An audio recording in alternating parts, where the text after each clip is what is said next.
पहला पाठ उत्पत्ति 19 वचन 15 से 29। स्वर्गदूतों ने ये कहते हुए लोट से अनुरोध किया, जल्दी कीजिए, अपनी पत्नी और अपनी दोनों पुत्रियों को ले जाइए, नहीं तो आप भी नगर के दंड के लपेट में नष्ट हो जाएंगे।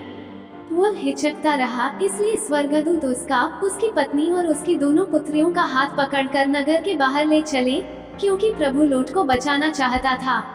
नगर के बाहर पहुंचकर एक स्वर्गदूत ने कहा, जान बचाकर भाग जाइए, पीछे मुड़कर मत देखिएगा और घाटी में कहीं भी नहीं रुकिएगा, पहाड़ पर भाग जाइए, नहीं तो आप नष्ट हो जाएंगे। लोट ने उत्तर दिया, महोदय, यह नहीं होगा, आपने मुझ पर दया दृष्टि की और मेरी जान बचाकर मेरे बड़ा उपकार किया। यदि मैं पहाड़ पर भाग जाऊं, तो मैं विपत्ति से नहीं बच सकूंगा और निश्चय ही मर जाऊंगा। देखिए, सामने की नगरी अधिक दूर नहीं है, मैं वहां शीघ्र ही पहुंच सकता हूं, मुझे वहां शरण लेने दीजिए, वो एक छोटी सी जगह है, मैं वहां सुरक्षित होऊंगा। स्वर्गदूत ने उत्तर दिया, आपका यह निवेदन मुझे स्वीकार है, मैं उस नगरी का विनाश नहीं करूंगा, शीघ्र ही वहां भाग जाइए, जब तक आप वहां नहीं पहुंचेंगे तब तक मैं कुछ नहीं करूंगा। इस कारण वह नगरी सोआ कहलाती है। जिस समय पृथ्वी पर सूर्य का उदय हुआ और लोट सोआ पहुंचा, उस समय प्रभु ने सोदोम और गोमोरा पर आकाश से गंधक और आग बरसाई। उसने उन नगरों को, सारी घाटी को, उसके समस्त निवासियों को और उसके सभी पेड़ पौधों को नष्ट कर दिया। लोट की पत्नी ने, जो उसके पीछे चल रही थी, मुड़कर देखा और वह नमक का खंभा बन गई।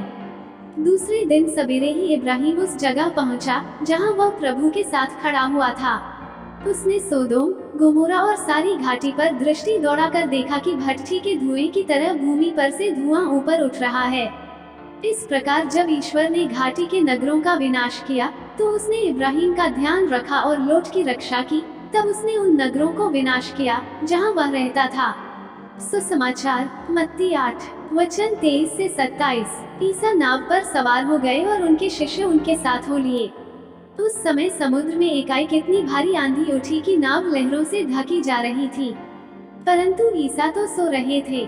शिष्यों ने पास आकर उन्हें जगाया और कहा, प्रभु, हमें बचाइए, हम सब डूब रहे हैं। ईसा ने उनसे कहा, अल्पविश्वासियों, डरते क्यों हो? तब उन्होंने उठकर वायु और समुद्र को डांटा और पूर्ण शांति छा गई।